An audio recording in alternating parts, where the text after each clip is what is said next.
बच्चाको लागि सपिङ गर्न भनेर गएको आज। सपिङ जति आफ्नो लागि मात्रै भयो। बिदाको दिन दुईजना सँगै जाम भनेर गएको।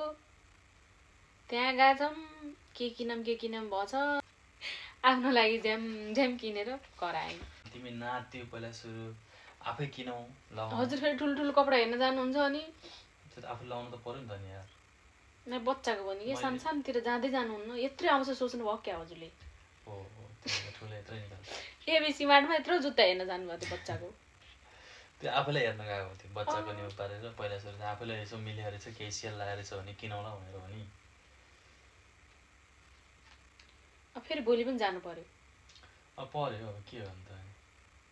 आज मैले साबुन किन गाह्रो हुँदो रहेछ फर्स्ट टाइम त के किन्ने भएर है। आज एउटा चिज किन्नै पाइएन। के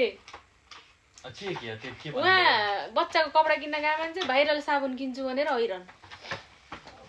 कस्तो हुँदो रहेछ हामी पनि युज गरौँ न राम्रो हुन्छ कपाल सपाल हुँदैन मुखको यो त्वचाहरू सबै। त्यस साबुनले उहाँ कति झगडा परिरह उहाँ टिकटक भरि हजुरलाई फेरि त्यही साबुन किन्न पर्यो। त्यो त म त त्यो साबुन त्यो व्यापारीले व्यापार खान चाहिँ के अरे पैसा कमाउनलाई त्यो गर्ने हो क्या।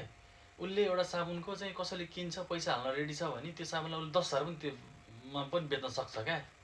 त्यो हो क्या। तर व्यापारीको घाटा खाएर बेच्छ त यहाँबाट अब 100 रुपियाँ आउँछ उहाँ 50 रुपियाँ लिन्छ त्यस्तो त्यो व्यापारै भएन नि सर्भिसको लागि कसले गरे हुन्छ कोही पनि बसेन।